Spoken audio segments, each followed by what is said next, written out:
My dear drama lovers, welcome back to M drama glimpse. நம்ம subscriber ஒரு பொண்ணு killer paradox drama போடுங்க அப்படின்னு சொல்லி கேட்டுக்கிட்டாங்க. அவங்களுக்காகவும் உங்க எல்லா வியூவர்ஸ்க்காகவும் தான் இந்த வீடியோவே. இந்த டிராமால நம்ம ஹீரோ தெரியாதனமா அவசரப்பட்டு ஒரு கொலை ஒண்ணு பண்ணிடுறாரு. அதை மறைக்கிறதுக்கு கொலை மேல கொலை பண்ணிக்கிட்டே போய்கிட்டே இருக்காரு. சோ கடைசியா இந்த பிரச்சனை எல்லாத்துல இருந்தும் அவர் மாட்டிக்காம தப்பிச்சாரா தப்பிக்கலையா அப்படிங்கறதாங்க இந்த கதையே. இதே மாதிரி நிறைய டிராமா கதை கேட்கணும் மறக்காம என் சேனல் சப்ஸ்கிரைப் பண்ணிருங்க, இன்ஸ்டாகிராம்ல ஃபாலோ பண்ணிக்கோங்க. சோ வாங்க நம்ம இன்னைக்கு கதைக்குள்ள போகலாம். இப்ப ஸ்டார்டிங் எடுத்தனையும் நம்ம ஹீரோ டேங்க தான் காட்டுவாங்க. அவன் ஹாயா அப்படியே அவங்க வீட்டுல படுத்துக்கிட்டு இருப்பானா. அப்ப அவங்க அக்கா வந்து டே வெட்டியா தானே இருக்கு, ஒழுங்கா வந்து என்னோட இன்விடேஷன்லாம் ரெடி பண்ற வேலையை பாரு அப்படின்னு அவனை கூட்டு போயிருவாங்க. என்னன்னா அவங்க அக்காக்கு என்ன கொஞ்சம் நல்ல கல்யாணம் போல. இப்ப அந்த இன்விடேஷன்லாம் அப்படியே ஒவ்வொன்னா எடுத்து வச்சுக்கிட்டு அந்த டேங்க் அவங்க ஃபேமிலி மெம்பர்ஸ் கிட்ட என்ன சொல்லுவான்னா, நான் கொஞ்ச நாள் கனடால போய் ஏதாவது வேலை தேடலாம்னு சொல்லி பாக்குறேன் அப்படிங்கிற மாதிரி சொல்லுவான். அதுக்கு கூட ஃபர்ஸ்ட் அவங்க வீட்டுல எதுக்கடா அவ்வளவு தூரம் போற, அதுக்கு நீ இங்கே ஏதாவது வேலை தேடிக்கலாம்ல அப்படிங்கிற மாதிரி சொல்லுவாங்க. ஆனா நம்ம டாங்க இல்ல எனக்கு கனடா போகணும்னு ஒரு ஆசை, அப்படி ஏதாவது வேலை தேடி கொஞ்சம் எக்ஸ்பீரியன்ஸ் கெயின் பண்ண மாதிரி இருக்கும்ல அப்படிங்கிற மாதிரி பேசிக்கிட்டு இருப்பான். அப்ப கூட அவங்க அப்பா சொல்லுவாரு, சரிடா கனடா போறதுக்கு இப்போ உங்ககிட்ட பணம் எது வச்சிருக்கியா அப்படிங்கிற மாதிரி கேட்பாரு. பரவாயில்ல, என்னோட சேவிங்ஸ் அக்கௌண்ட்ல கொஞ்சம் காசு இருக்கு, அதை வச்சு நான் மேனேஜ் பண்ணிக்கிறேன்ப்பா அப்படிங்கிற மாதிரி சொல்லிடுவோம். அடுத்து அப்படியே நம்ம டேங்க் அவனோட காலேஜ்ல தான் காட்டுவாங்க. அங்க அப்படியே நம்ம டேங்கோட ஃப்ரெண்டு கேட்பான், என்னடா நீ கனடா போலான்னு சொல்லி முடிவே பண்ணிட்டியா, ஏன்டா உனக்கு இதே பொழப்பு தானா, எப்ப பார்த்தாலும் சும்மா இல்லாம லைஃப் இன்ட்ரெஸ்டிங்காவே இல்லன்ட்டு வெட்டியா போய் காசு செலவழிக்கிறதுல நீ குறியா இருக்க. இப்படிதான் ஒரு வருஷத்துக்கு முன்னாடி ஜிம்முக்கு போறேன்னு சொல்லி போனேன், போய் ஒரு வாரம் கூட ஆகல, அங்க எனக்கு ஒர்க் அவுட் பண்ண பிடிக்கலன்னு சொல்லி அதே மாதிரி எக்யூப்மெண்ட்ஸை வெட்டியா வாங்கி உன் வீட்டுல வச்சிருக்க. இப்ப என்னடான்னா லைஃப் எதுவுமே இன்ட்ரெஸ்டிங்கா நடக்க மாட்டேங்குது, அதனால நான் கனடா போறேன் அப்படின்ட்டு கிளம்புறேன் அப்படிங்கிற மாதிரி என் ஃப்ரெண்டு திரிக்கிட்டு இருப்பானா. அதுக்கு உடனே நம்ம டேங்க், டே மச்சான் உனக்கு சிலதெல்லாம் புரிய மாட்டேங்குது, லைஃப் இப்படியே ஸ்மூதா போனா நல்லாவாடா இருக்கு, ஏதாவது த்ரில்லிங்கா இன்ட்ரெஸ்டிங்கா நடக்கணும்டா அப்படிங்கிற மாதிரி சொல்லுவான். ஆனா அவன் ஃப்ரெண்டுக்கு இதெல்லாம் புரியாது. போடா நீ என்னமோ உளறிக்கிட்டு இருக்க, ஓ இஷ்டம்பா அப்படிங்கிற மாதிரி முடிச்சிருவான். அதுக்கடுத்து நம்ம டேங்க் அவனுக்கு இருக்கிற ஃப்ரீ டைம்ல எல்லாத்துலயும் கனடா பத்தின வீடியோஸா பாத்துக்கிட்டே இருப்பானா. அப்ப அதுல ஒரு பொண்ணு vlog எடுத்து போட்டிருக்கோம், ஒரு ராக்கி மவுண்டன் கிட்ட போய். அதை பார்த்துட்டு நம்ம ஹீரோக்கு என்ன இன்ட்ரெஸ்ட் வந்துடும், எப்படா கனடா போவோன்ட்டு. சரி இப்போதைக்கு நம்ம கனடா போகல, அதனால இதே மாதிரி ஏதாவது ஒரு போட்டோ வாங்கி நம்ம வீட்லயான்னு ஒட்டுவோம் அப்படின்ட்டு அதே ராக்கி மவுண்டன் சீனரி பிக்சரை வாங்கி செவத்துல மாட்டலாம்னு சொல்லி பிளான் போடுவான். அந்த சீனரி பிக்சரையும் வாங்கிடுவான். ஆனா அதை செவத்துல மாட்டுறதுக்கு நம்ம ஹீரோ வீட்டுல ஒரு ஹேமர் கூட இருக்காது.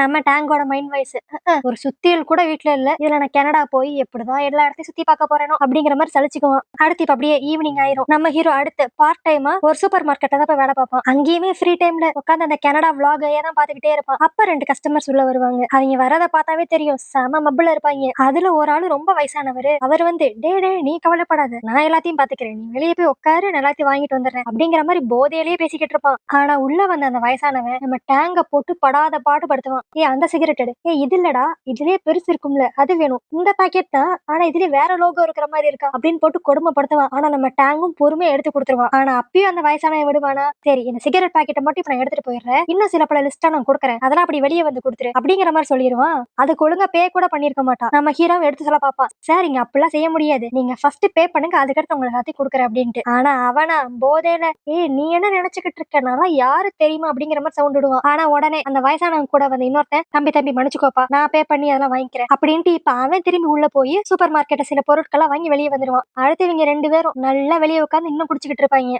அடுத்து ஒரு 20 நிமிஷத்துக்கு மேலே ஆயிரும். சரி அவங்க போயிட்டாங்களா அப்படின்னு சொல்லி வெளியே போய் பார்க்கலான்ட்டு நம்ம டேங்க் போய் பாப்பானா. அங்க பார்த்தா அவங்க சாப்பிட்டதெல்லாம் அப்படியே எடுத்து போடாம குப்பை மாதிரி போட்டு வச்சுட்டு போயிருப்பாங்க. நம்ம ஹீரோ யோசித்து பாப்பாரு, என் வாழ்க்கை ரொம்ப ஸ்மூதா போகுதுன்னு சொன்னேன் தான், அதுக்கு நீ இப்ப இல்லாம கடவுள் எனக்கு டார்ச்சர் அனுப்பி விடுவ, தினமும் இந்த மாதிரி கடுப்பேத்தருக்கு ஒரு கஸ்டமர் வந்துடுறாங்க அப்படின்ட்டு வேலையெல்லாம் பார்த்துட்டு புலம்பிக்கிட்டே இருப்பான். அடுத்து இப்ப நைட்டு 10 மணி ஆயிருச்சு, இவனோட ஷிஃப்ட் முடிய போகுது. அடுத்து இந்த ஸ்டோரோட ஓனரே வந்துருவான். அவன் வந்து சரி நீ கிளம்பு நான் பாத்துக்கிறேன் அப்படிங்கிற மாதிரி அவனு போனை பார்த்துட்டே உள்ள போயிருவான். அன்னார்ந்து நம்ம ஹீரோ அங்க பாப்பான். அங்க ஒரு சுத்தியல் இருக்குமா, பாஸ் இதை நான் எடுத்துக்கவா அப்படின்னு சொல்லி தூக்கி காட்டுவான். பட் ஆனா அதை அவங்க பாஸ் பார்க்காம வேகமா உள்ள போயிருவான். சரி நம்ம நாளைக்கு இதை பாஸ் கிட்ட சொல்லிக்கலாம் அப்படின்ட்டு அந்த ஹேமர் அவன் கையோட எடுத்துட்டு போயிருவான். அடுத்து இப்ப நம்ம டேங்க் ரோட்ல நடந்து போய்கிட்டு இருக்கப்ப யாரோ ரோட்ல படுத்திருப்பாங்களா, யாருன்னு பார்த்தா சூப்பர் மார்க்கெட்ல இவன் கூட வம்பிழ்த்தான்ல அந்த வயசானவரு. நம்ம டேங்க் பாப்பான், சரி குடுபோதெல்லாம் கீழே விழுந்திருக்கான் அப்படின்ட்டு, சார் இங்க ரோட்ல எல்லாம் படுக்க கூடாது, இதன் பிரச்சனை ஏற போகுது, வீட்டுக்கு போங்க அப்படிங்கிற மாதிரி சொல்லி பாப்பான் தூரத்துல இருந்தே. ஆனா எந்திரிச்ச பாடாவே இருக்காதா. சரி எதுக்கு நம்மளுக்கு வம்பு, நம்ம வாட்டுக்கு போவோம் அப்படின்ட்டு ஒரு 2-3 ஸ்டெப் எடுத்து வைப்பான். அப்ப பார்த்தா அந்த வயசானவன் கூட வந்து இன்னொருத்தர் இருப்பான்ல, அவன் வேகமா நடந்து போய்கிட்டு இருப்பான். நம்ம டேங்க் அப்படி சீக்கிரம் போய், சார் உங்க கூட வந்தவர் அங்க விழுந்து கிடக்குறாரு,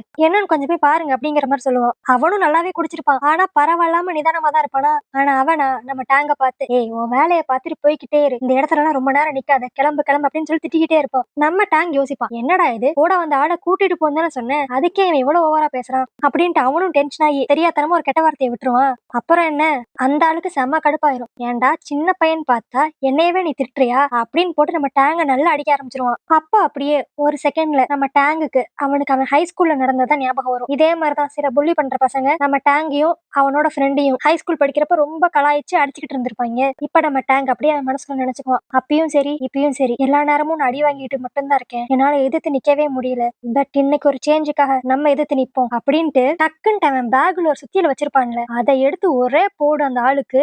அப்புறம் என்ன, அந்த ஆளு அதே இடத்துல மர்கையா. நம்ம டேங்குக்கு ஒண்ணுமே புரியாது. ஐயோ ஃபிராக்ஷன் ஆஃப் செகண்ட் என்னென்னமோ நடந்துருச்சே அப்படிங்கிற மாதிரி யோசிச்சுக்கிட்டு இருப்பான். இது பார்த்தாதுன்ட்டு அன்னாரன் பார்த்து ஒரு பொண்ணு அவளோட டாக வாக்கிங் கூட்டு வந்திருப்பா. நம்ம ஹீரோ இன்னும் பயந்துருவான். ஆனா அப்புறம் தான் பாப்பான் அந்த பொண்ணு கொஞ்சம் விஷுவலி சேலஞ்சு பொண்ணா இருக்கும். அதாவது என்னன்னா அவளுக்கு சரியா கண்ணு தெரியல, ஆனா அந்த டாக் சென்ஸ் பண்ணிரும் இங்க ஏதோ தப்பா இருக்கு அப்படின்ட்டு. அப்படியே அந்த பொண்ணு அந்த டெட் பாடி இருக்கிற டைரக்ஷன்ல இழுக்கும். ஆனா அந்த பொண்ணு ஏ செல்லக்குட்டி நீ ரொம்ப சேட்டை பண்ற, வா நம்ம சீக்கிரம் வீட்டுக்கு போவோம் அப்படிங்கிற மாதிரி கூட்டு போயிருவா. அதுக்கு அடுத்தது நம்ம ஹீரோக்கு கொஞ்சம் லைட்டா நிம்மதியாகும். அப்பாடா அந்த பொண்ணு இங்க நடந்த எதையுமே பாத்திருக்க மாட்டா, சரி முதல் இந்த இடத்த விட்டு கிளம்புவோம் அப்படின்ட்டு அவனு வேமா அவன் திங்ஸை மட்டும் எடுத்துட்டு அங்கிருந்து கிளம்பிடுவான். ஆனா என்னன்னா அவசரத்துல இவன் வச்சு அடிச்ச சுத்தியல அங்கேயே போட்டுட்டு வந்துருவான். அடுத்து நம்ம ஹீரோ வேமா வீட்டுக்கு வந்து என்ன பண்றதுனே தெரியாம ஃபர்ஸ்ட் பாத்ரூம்ல போய் ஃபுல்லா குளிப்பான். ஐயோ இப்படி நடந்துருச்சு அப்படின்னு ரொம்ப ஃபீல் பண்ணி அழுவான். அப்புறம் என்ன, இப்போ ஒரு கொலை வேற பண்ணிட்டானா, அதனால அவன் மைண்ட் பூரா ஹாலுசினேட் ஆயிரும். அவனை சுத்தி இப்ப அவன் கொலை பண்ண ஆள் மட்டும் தான் தெரியும். என்ன ஏன்டா கொலை பண்ண, இந்த இடத்துல இருந்து போன் மட்டும் தான் உன்னை நான் சொன்னேன், அநியாயமா நீ இப்படி கொண்டுட்டேடா அப்படிங்கிற மாதிரி அந்த ஆள் திரும்பி திரும்பி வந்து நம்ம டேங்க பார்த்து பேசுற மாதிரியே நம்ம டேங்குக்கு ரொம்ப ஹாலுசினேட் ஆகும். இப்ப அப்படியே அடுத்த நாள் தான் காட்டுவாங்க, நம்ம டேங்கு தான் அந்த கொலையை பண்ணிட்டான் அப்படின்ட்டு அவனை வந்து போலீஸ் அரெஸ்ட் பண்ணிட்டு போகுமா. இதை வந்து அவங்க பேரண்ட்ஸ் பார்த்து அங்கேயே அவங்க அம்மா மயங்கி விடுவாங்க. இதெல்லாம் பார்த்த டேங்குக்கு என்னடா என் வாழ்க்கை இப்படி ஆயிருச்சே அப்படிங்கிற மாதிரி தான் இருக்கும். டக்குன்னு பார்த்தா ஒரு பிளாஷ், என்னன்னா இவன் போலீஸ் கிட்ட மாட்டிக்கிட்ட மாதிரி இவனுக்கு கனவு தான் வந்திருக்கும். இப்ப என் வீட்டுக்கு வெளியே யாரோ கதவை தட்டிக்கிட்டு இருப்பாங்க. யாருன்னு பார்த்தா நம்ம டேங்கோட ஃப்ரெண்டு. அந்த ஃப்ரெண்ட் இப்போ உள்ள வந்து, அச்சா இங்க பக்கத்துல ஃப்ரெண்ட்ஸ் கூட பார்ட்டி பண்ணேன்டா, ரொம்ப லேட் ஆயிருச்சு, அதனால ஓ வீட்லயே நீங்க படுத்து தூங்கிக்கிறேன் அப்படிங்கிற மாதிரி அவன் ஒரு வாரமா படுத்துருவானா. இப்ப நம்ம டேங்க் அப்படி யோசித்து பார்ப்பான். இவன் ஹை ஸ்கூல் படிக்கிறப்ப ஒரு தடவை இவனோட ஃப்ரெண்டோட டேபி ஆட்டையை போட்டிருப்பான். அது தெரியாம அந்த ஃப்ரெண்டு ஹோல் ஸ்கூலையுமே தேடி இருப்பான். ஆனா அதை ஆட்டையை போட்டது நம்ம டேங்க் தான். அவன் மாட்டிருக்கவே மாட்டான். இதே மாதிரி காலேஜ் படிக்கிறப்பையும் அவனுக்கு ஒரு கேர்ள் ஃப்ரெண்ட் இருந்திருக்கும். கேர்ள் ஃப்ரெண்ட் இருந்தாலும் இன்னொரு ஒரு பொண்ணு கூட லைட்டா ரிலேஷன்ஷிப்ல இருந்திருப்பான். அப்பயும் அவன் மாட்டிருக்க மாட்டான். இதெல்லாம் யோசித்து பார்த்த நம்ம டேங்க் இந்த மாதிரி சில பல விஷயங்கள்ல இருந்து நம்ம மாட்டிக்காம தப்பிச்சிருக்கோம். ஒருவேளை அதே மாதிரி நம்ம லக்கால இந்த கொலையில இருந்து நம்ம தப்பிச்சிட்டோம்னா நல்லா தான் இருக்கும். கடவுளே எப்பயுமே எனக்கு லக்கு கொடுப்பியே, அதே மாதிரி இந்த வட்டமும் லக்கு கொடுத்துரு அப்படிங்கிற மாதிரி யோசிச்சுக்கிட்டு இருப்பான். அப்பதான் இவன் வாங்கி வச்சிருந்த சீனரி பிக்சரை பார்ப்பான். அப்பதான் நம்ம டேங்குக்கு ஒண்ணு ரியலைஸே ஆகும். ஐயோ நம்ம சூப்பர் மார்க்கெட்ல இருந்து எடுத்துட்டு வந்த ஹேமரை வச்சுதான் நம்ம நடிச்சோம், அந்த ஹேமரை நம்ம கொலை பண்ண இடத்துலயே போட்டுட்டு வந்திருக்கோமே, செத்த முடிஞ்சு நான் கண்டிப்பா மாட்டிக்குவேன் அப்படிங்கிற மாதிரி அவன் முடிவே பண்ணிடுவான். இப்ப அப்படியே அடுத்த நாள் இந்த கொலை நடந்த இடத்துலதான் காட்டுவாங்க. ஃபுல்லா டிடெக்டிவ் போலீஸ் எல்லாரும் வந்துருவாங்களா. இப்ப இந்த இடத்துல நம்மளுக்கு ஒரு புது கேரக்டர் காட்டுவாங்க. இதுதான் டிடெக்டிவ் ஜாங். இவன் தான் இப்ப அந்த கேஸை இன்வெஸ்டிகேட் பண்றான். அவன் அப்படியே சுத்தி பார்ப்பான், எந்த ஒரு தடையும் இருக்காது. ஆனா அந்த டெட் பாடியை கொஞ்சம் தள்ளி ஏதோ ஒன்ன பார்த்துட்டு அப்படியே கிளவுஸ் எல்லாம் மாட்டிட்டு போய் பக்கத்துல போய் எடுத்து பார்ப்பானா, நம்ம கூட போச்சு அந்த ஹேமர் தான் கிடைச்சிருச்சு, நம்ம ஹீரோ மாட்டிக்குவான் அப்படின்னு நினைச்சா அங்க ஒரு கவர் இருக்கும். அந்த கவர் ஓபன் பண்ணி பார்த்தா கொஞ்சம் ஸ்நாக்ஸ் கூல் ட்ரிங்க்ஸ் அதெல்லாம் இருக்கும். என்னன்னா இந்த ஆள் கடைசியா நம்ம ஹீரோ வேலை பார்க்குற சூப்பர் மார்க்கெட்டுக்கு தானே போயிருப்பான். அங்க வாங்கின பொருளும் அந்த கடையோட கவரும் தான் இருக்கும். அப்புறம் என்ன, எப்படி பார்த்தாலும் இந்த கேஸ் இப்ப நம்ம ஹீரோ டைரக்ஷன்லயே தான் நோக்கி போற மாதிரி இருக்கும். ஆனா இதுல ஒரு ஆச்சரியம் என்னன்னா அந்த ஹேமர் அந்த இடத்துல இருக்கவே இருக்காது. இதோட இன்னொரு ஒரு ட்விஸ்டும் சேர்ந்து நடக்கும். என்னன்னா அந்த இடத்துல ஒரு டெட் பாடி இருக்காது, 2 டெட் பாடி இருக்கும். நம்ம ஹீரோ என்னமோ ஒருத்தவனை தான் கொன்னான், ஆனா அந்த ஆள் கூட வந்திருப்பான்ல ஒரு வயசானவன், அவனும் அதே இடத்துல தான் இறந்து போய் கிடக்குறான். இது ஒரு பக்கம் இப்படி நடந்துகிட்டு இருக்கு. இன்னொரு பக்கம் நம்ம டேங்கோட வீட்டுல தான் காட்டுவாங்க. அங்கேயா அந்த ஃப்ரெண்டு டே எந்திரிடா கிளாஸுக்கு லேட் ஆயிடுச்சு கிளம்பும் அப்படிங்கிற மாதிரி கூப்பிடுவான். நம்ம டேங்க் அசஞ்ச படாவே இருக்காதா, சரி போ நீ என்னத்தையோ பண்ணித்தல நான் காலேஜுக்கு போறேன்ப்பா அப்படின்ட்டு அவன் ஃப்ரெண்டு கிளம்பிடுவான். ஏற்கனவே இங்க நம்ம டேங்க் என்ன பண்றதுன்னு தெரியாம இருக்கான். இப்பன்னு பார்த்தா அவன் பாஸ், டே மார்னிங் ஷிஃப்ட்டுக்கு வர வேண்டிய பொண்ணு வரல, அதனால தயவு செஞ்சு நீ கொஞ்ச நேரம் வந்து சூப்பர் மார்க்கெட்ல உட்காரு அப்படிங்கிற மாதிரி போன் பண்ணி டார்ச்சர் பண்ணிக்கிட்டு இருப்பான். இப்ப நம்ம டேங்குக்கு வர வழியே இருக்காது. சரின்னு சொல்லிட்டு அப்படி பயந்துகிட்டே வீட்டை விட்டு வெளியே வருவான். அடுத்து இப்ப சூப்பர் மார்க்கெட்ல தான் காட்டுவாங்க. அங்க அந்த கவரை வச்சு இந்த சூப்பர் மார்க்கெட் தான் அப்படின்ட்டு டிடெக்டிவ் ஜானும் அவனோட அசிஸ்டன்ட்டும் கரெக்டா இப்ப அந்த இடத்துக்கு வந்துருவாங்களா. இப்ப அந்த இடத்துல வந்து அந்த ஓனர் தான் இருப்பான். அவன் கிட்ட போய் நாங்க இன்னைக்கு நடந்த கொலையை பத்தி கொஞ்சம் டீடைல்ஸ் தெரிஞ்சுக்கணும், அதனால உங்க ஸ்டோரோட ஃபுட்டேஜ்லாம் நாங்க செக் பண்ணணும் அப்படிங்கிற மாதிரி அந்த அசிஸ்டன்ட் கேட்டுக்கிட்டு இருப்பா. அந்த டிடெக்டிவ் ஜாங் அப்படியே அந்த சூப்பர் மார்க்கெட்டை சுத்தி பார்த்துட்டு வெளியே வந்து உட்காருவானா. அப்ப 2 பசங்க அங்க ரோட்ல நடந்து போய்கிட்டு இருப்பாங்க. அவங்க ஏதோ காலேஜ் படிக்கிற பசங்க போல. அவங்க இது டிடெக்டிவ்னு தெரியாம பாஸ் கொஞ்சம் ஸ்மோக் பண்ணணும், லைட்டர் கிடைக்குமா அப்படிங்கிற மாதிரி திமிருத்தனமா கேட்பாங்க. உடனே நம்ம டிடெக்டிவ் ஜாங்கோ என்கிட்ட எல்லாம் இல்லடா முட்டாளே அப்படிங்கிற மாதிரி திட்டிடுவான். இப்படி அவன் முட்டாள்னு சொன்னது அந்த டீனேஜ் பசங்களுக்கு செம காண்டாயிரும். ஏ என்னடா நீ என்னையே வம்பளுக்குறியா, மூஞ்சில ஒரு குத்து குத்துன மூஞ்சி எப்படி சல்லி சல்லியா நொறுங்கிரும் அப்படிங்கிற மாதிரி யாருன்னே தெரியாம அந்த டீனேஜ் பசங்க வம்பளுத்துக்கிட்டு இருப்பாங்க நம்ம டிடெக்டிவ் கிட்ட. அப்புறம் என்ன, அந்த அசிஸ்டன்ட் டிடெக்டிவும் நம்ம டிடெக்டிவ் ஜாங்கோ அங்க சிசிடிவி ஃபுட்டேஜ் எல்லாம் வாங்கிட்டு அந்த 2 பசங்களை அப்படி தொக்கா போலீஸ் ஸ்டேஷனுக்கு தூக்கிட்டு போயிருவாங்க.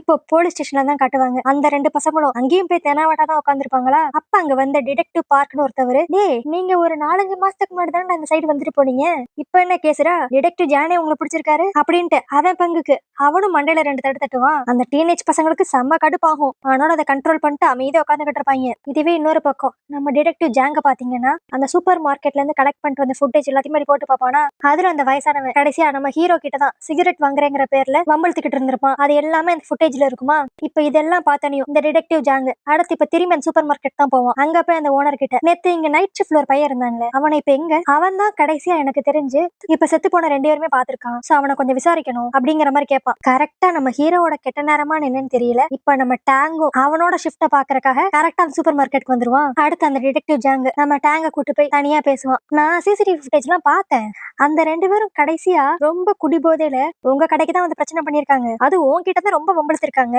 அதனாலதான் அவங்கள போட்டு தள்ளிட்டியா அப்படிங்கிற மாதிரி கேட்பான்.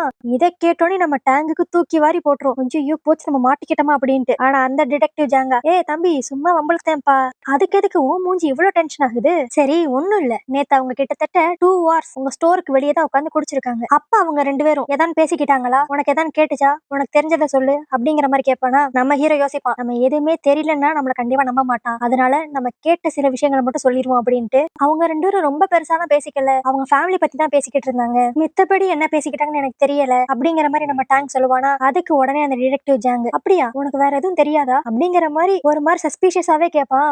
இவன் இப்படி கேள்வி கேட்க கேட்க நம்ம டேங்குக்கா போச்சுற மணியமா மாட்டிக்கிட்டோம் தான் நினைக்கிறேன், அதனாலதான் இவன் துருவி துருவி கேள்வி கேட்கறான் அப்படிங்கிற மாதிரி பயந்துகிட்டே இருப்பான். ஆனா பட் நல்ல வேலையா அந்நேரம் அந்த அசிஸ்டன்ட் டிடெக்டிவ் கரெக்டா அந்த இடத்துக்கு வந்து, சார் நம்மளுக்கு இந்த கேஸ பத்தி புதுசா ஒரு விட்னஸ் கிடைச்சிருக்கு, அவங்க 2 பேரும் நேத்து குடி போதையில நடு ரோட்ல உட்காந்து சண்டை போட்டிருக்காங்க, அதை பார்த்து ஒரு ஐ விட்னஸ் இருக்கு, அது மட்டும் இல்லாம அந்த பெரியவர் இறந்து கிடந்தார்ல அந்த இடத்துக்கு பக்கத்துல ஒரு கல் இருக்கு, அந்த கல்லை வச்சுதான் அவரை யாரோ அடிச்சு கொண்டிருக்காங்க, அந்த கல்லுல இருக்க ஃபிங்கர் பிரிண்ட்ஸ் டெஸ்ட் பண்ணி பார்த்ததுல அது அவர் கூட சேர்ந்து இருந்த ஃப்ரெண்டோட ஃபிங்கர் பிரிண்ட் தான் சொல்லி டெஸ்ட் செட்ஸ்ல வந்துருச்சு, சோ இப்ப கன்ஃபார்மே ஆயிருச்சு, இவங்க 2 பேரும் தான் மாறி மாறி அடிச்சுக்கிட்டு சண்டை போட்டு இறந்து போயிருக்காங்க அப்படிங்கிற மாதிரி அவன் சொல்லுவான். இப்ப இதை கரெக்டா நம்ம டேங்க் முன்னாடி சொல்லிட்டானா, அதனால நம்ம டேங்குக்கு அப்பாடா நம்ம தப்பிச்சோம் அப்படிங்கிற மாதிரி தான் இருக்கும். அப்படியே அடுத்து போலீஸ் ஸ்டேஷன்ல தான் காட்டுவாங்க. அங்க அந்த வயசானவரோட ஒய்ஃப் இன்வெஸ்டிகேட் பண்ணிக்கிட்டு இருப்பாங்களா, அப்பதான் அந்த ரேடியோ ஒரு உண்மையை சொல்லுவாங்க. என்னன்னா நம்ம ஹீரோ ஒருத்தனை இப்ப கொலை பண்ணிருக்கான்ல, அவன் பேரு கிம்ஜின், அவனும் இந்த வயசானவனும் 3 வருஷமா ஃப்ரெண்ட்ஸா இருந்திருக்காங்க போல. இந்த கிம்ஜின் அடிக்கடி இந்த வயசான வீட்டுக்கு வரதும் போறதும் இப்படியுமே இருந்திருக்கான். ஆனா இது வந்து அந்த கிம்ஜினுக்கும் அந்த வயசானவனுக்கும் நல்ல ஃப்ரெண்ட்ஷிப்பை உண்டாக்குச்சோ இல்லையோ, கிம்ஜினுக்கும் இந்த வயசானவனோட ஒய்ஃபுக்கும் நல்ல ஒரு ரிலேஷன்ஷிப்பை உண்டாக்கிருச்சு போல. சோ இப்ப இது எல்லாத்தையுமே அந்த லேடி இங்க சொல்லிக்கிட்டு இருப்பாளா. அப்புறம் என்ன, அங்க இருந்த எல்லா டிடெக்டிவ்ஸும் போலீஸும் சரி இந்த விஷயம் அந்த வயசானவனுக்கு தெரிஞ்சுதான் கிம்ஜினும் இவனும் சண்டை போட்டிருக்காங்க, கடைசியில மாறி மாறி 2 பேர் அடிச்சுக்கிட்டு அதே இடத்துல இறந்துட்டாங்க அப்படிங்கிற மாதிரி கேஸ மூடிடுவாங்க. ஆனா இதையுமே நம்ம டிடெக்டிவ் ஜானுக்கு ஏதோ ஒண்ணு இடிக்கும். இல்ல எனக்கு ஏதோ ஒரு இன்னர் ஃபீலிங் சொல்லுது, கிம் ஜின்ன கொன்னது வேற யாரான்னு இருக்குமோ அப்படின்னு தோணுது அப்படிங்கிற மாதிரி அவன் சொல்லுவான். ஆனா மித்த போலீஸ் எல்லாருமே, நீ தேவையில்லாம டென்ஷன் எடுத்து தலையில போட்டுக்காத, நம்ம கிட்டதான் கிளியரா எவிடன்ஸும் இருக்கு விட்னஸும் இருக்கு, அவங்க 2 பேரும் சண்டை போட்டுக்கிட்டாங்க, அதுல மாத்தி மாத்தி 2 பேரும் அடிச்சு மாத்தி மாத்தி இறந்து போயிட்டாங்க, அவ்வளவுதான் கேஸ் முடிஞ்சிருச்சு, இதை இனிமேல் போட்டு குழப்பாத அப்படிங்கிற மாதிரி முடிச்சு விட்டுருவாங்க. இப்ப இதெல்லாம் அப்படி நியூஸ்ல வந்துருமா. சோ இப்ப நம்ம டேங்க் ரொம்ப ஹாப்பி ஆயிருவோம், அப்பாடா நம்ம டோட்டலா தப்பிச்சிட்டோம், இது எந்த பிரச்சனையும் இல்ல அப்படின்ட்டு. அந்நேரம் பார்த்து கரெக்டா நம்ம டேங்கோட ஃப்ரெண்ட் வருவான். டேய் என்னடா உனக்கு நான் போன் பண்ணிட்டே இருக்கேன் நீ எடுக்கவே மாட்டேங்கிற அப்படிங்கிற மாதிரி கேட்பான். ஒன்னும் இல்லடா என் போனு தெரியாதனமா கீழே விழுந்து உடஞ்சிருச்சு அப்படிங்கிற மாதிரி நம்ம ஹீரோ சமாளிப்பான். ஆனா உண்மையில நம்ம ஹீரோட போனு அன்னைக்கு நடந்த சண்டையில தான் கீழே விழுந்து உடஞ்சிருக்கும். சரி அதெல்லாம் இருக்கட்டும், நீ எதுக்கு எனக்கு அடிக்கடி கால் பண்ண, என்ன விஷயம் சொல்லு அப்படிங்கிற மாதிரி நம்ம டேங்க் கேட்பானா. அப்பதான் அந்த ஃப்ரெண்டு ஒரு பெரிய இடியா தூக்கி தலையில போடுவான். என்னன்னே தெரியலடா, இன்னைக்கு காலையில ஒரு டிடெக்டிவ் வந்தாரு, அவர் பேரு கூட டிடெக்டிவ் ஜாங்குன்னு சொன்னாரு, அவர் ஏன் கிட்டயும் இன்னும் நம்ம கிளாஸ் மெம்பர்ஸ் சில பேர்கிட்டயும் உன்னை பத்தி அவ்வளவு டீட்டெயிலா விசாரிச்சாரு, அவர் விசாரிக்கிறதெல்லாம் பார்த்தா எனக்கு என்னமோ அவரு இப்ப நடந்த கொலைக்கும் உனக்கு எதுவும் சம்மந்தம் இருக்குமோன்னு சொல்லி சந்தேகப்படுறாருன்னு நினைக்கிறேன் அப்படிங்கிற மாதிரி ஒரு விஷயத்த சொல்லுவான். இதை கேட்டோன்னே நம்ம டேங்குக்கு லைட்டா அப்படி இதயமே நடுங்கும். ஆஹா எல்லாம் முடிஞ்சிச்சுன்னு நினைச்சோம், ஆனா அந்த டிடெக்டிவ் விட மாட்டான் போலயே அப்படிங்கிற மாதிரி. இங்க ஒரு பக்கம் இப்படி இருக்க, இதுவே இன்னொரு போலீஸ் ஸ்டேஷன்ல தான் காட்டுவாங்க. அங்க அந்த டிடெக்டிவ் பார்க்க நம்ம டிடெக்டிவ் ஜாங்கு கிட்ட வந்து ஏதோ அப்படி சீரியஸா சொல்லிக்கிட்டு இருப்பான். என்னன்னு பார்த்தா இப்ப நம்ம ஹீரோ கொண்டார்ல அந்த கிம்ஜின், அவனோட ரியல் நேம் கிம்ஜினே கிடையாதான், அவன் கிட்டத்தட்ட 12 வருஷமா அவனோட ஐடென்டிட்டியை மறைச்சு வாழ்ந்துகிட்டு இருக்கானா. 2009ல சியோல்ல ரொம்ப மோஸ்ட் வாண்டட் சீரியல் கில்லர் அப்படின்னு தேடப்பட்டவன் தான் இந்த கிம்ஜினா. இந்த கிம்ஜின் 2009ல கிட்டத்தட்ட 10 பேருக்கு மேல கொண்டிருக்கான், கொன்னுட்டு எஸ்கேப் ஆகிதான் இப்ப இந்த ஊர்ல வந்து ஒளிஞ்சு அவன் வாழ்க்கையை வாழ்ந்துகிட்டு இருந்திருக்கான். அப்புறம் என்ன, இப்படி ஒரு விஷயம் தெரிஞ்சா பிரஸுக்கு போகாம இருக்குமா, உடனே எல்லா நியூஸ் சேனல்லையும் இதை அப்படி டெலிகாஸ்ட் பண்ணிடுவாங்களா. இதெல்லாம் பார்த்த நம்ம டேங்குக்கு இப்ப லைட்டா கொஞ்சம் மனசு நிம்மதியா இருக்கும். அப்பாடா நம்ம ஒரு அப்பாவிய கொள்ளல, ஒரு பெரிய சீரியல் கில்லர் தான் கொண்டிருக்கோம், சோ இனி நம்ம தேவையில்லாம கில்ட்ல ரொம்ப மனசு கஷ்டப்பட பட வேண்டாம், கொஞ்சம் கொஞ்சமா இந்த விஷயத்துல இருந்து நம்ம வெளியே வந்து நம்ம நார்மல் லைஃப வாழ ஆரம்பிப்போம் அப்படிங்கிற மாதிரி ஒரு பக்கம் நினைச்சுக்கிட்டு இருப்பான். ஆனா இவன் வாழ்க்கை நல்லா இருக்கணும்ட்டு இவன் நினைச்சா மட்டும் போதுமா, விதி நினைக்கணும்ல. இப்ப அப்படியே நம்மளுக்கு இங்க சீன் கட் பண்ணி ஒரு பெரிய வீடு தான் காட்டுவாங்க. அங்க ஒரு பொண்ணு ஒரு டாக் கூட விளையாண்டுகிட்டு இருப்பா. இந்த பொண்ணு யாருன்னு தெரியுதா? நம்ம ஹீரோ கொலை பண்ணப்ப பார்த்த பொண்ணு. இப்ப அப்படியே ஜூம் அவுட் பண்ணி வந்தா அந்த பொண்ணு வீட்டு டைனிங் டேபிள்ல நம்ம ஹீரோ யூஸ் பண்ண சுத்தியல் இருக்கும். அப்படியே இதே இடத்துல இந்த எபிசோட் முடியுது. இப்ப இந்த விஷுவலி சேலஞ்சு பொண்ணுக்கு நம்ம ஹீரோ தான் அந்த கொலையை பண்ணான்னு சொல்லி தெரியுமா தெரியாதா? இன்னொரு பக்கம் அந்த டிடெக்டிவ் ஜாங் வேற நம்ம ஹீரோ மேல லைட்டா சந்தேகத்தோடயே இருக்கான். சோ இதெல்லாம் தாண்டி நம்ம ஹீரோ எப்படி இந்த கேஸ்ல இருந்து தப்பிக்க போறான் அப்படிங்கறது தெரிஞ்சுக்கணும்னா நாளைக்கு வீடியோ பார்த்து தெரிஞ்சுக்கோங்க. ஓகே கைஸ், நாளைக்கு நான் போட போற வீடியோ உங்களுக்கு கரெக்டா நோட்டிஃபிகேஷன் வேணும்னா மறக்காம சேனல் சப்ஸ்கிரைப் பண்ணிருங்க. நாளைக்கு வீடியோல உங்களை பாக்குறேன். அது வரைக்கும் பாய்.